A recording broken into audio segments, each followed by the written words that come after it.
Most of our thinking is unconscious. The human mind can take in 12 million pieces of information, of which it can be consciously aware of about 40.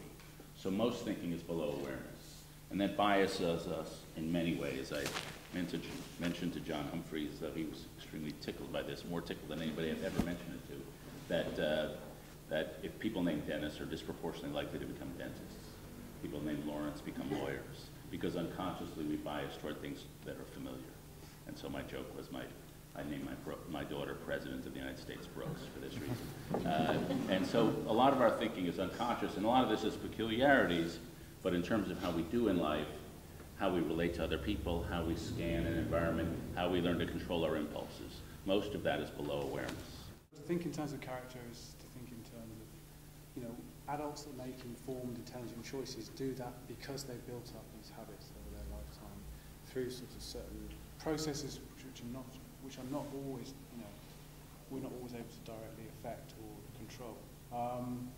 But I think I'm slightly more confident about the ability of the conscious mind to guide our goals and our actions. So you talk about this thing, Métis, which is the unconscious mind and the conscious mind sort of working together. I think I'm a bit more comfortable. I think the conscious mind's got a bit more input than you allow, and you can guide your life a bit more. But getting to the point of guiding your life is itself built on a platform, so it's a kind of independence with a lot of dependence, but it has to be the right kind of dependence. Can I ask you where this goes politically? Because we did an event not long ago with Richard Taylor, a while ago, when Nudge came out, and we had a really fascinating conversation, and what we got to was a series of small but important policy interventions.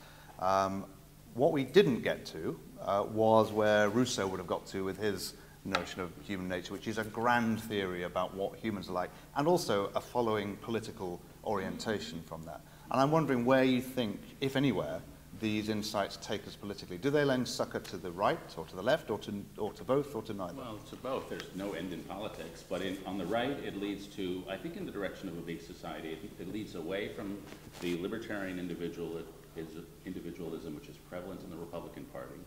And it leads toward what Cameron is trying to do and beginning to do, which is to create a diet of social relationships within which people can be nurtured and learn good character.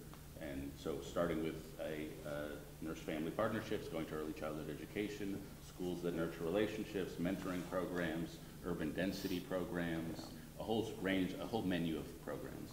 On the left, what it does is it takes you away from the view that redistribution is enough. It's still fine on the left to believe in redistribution, but simply redistributing money without paying attention to this character level, this unconscious level, will not get you there.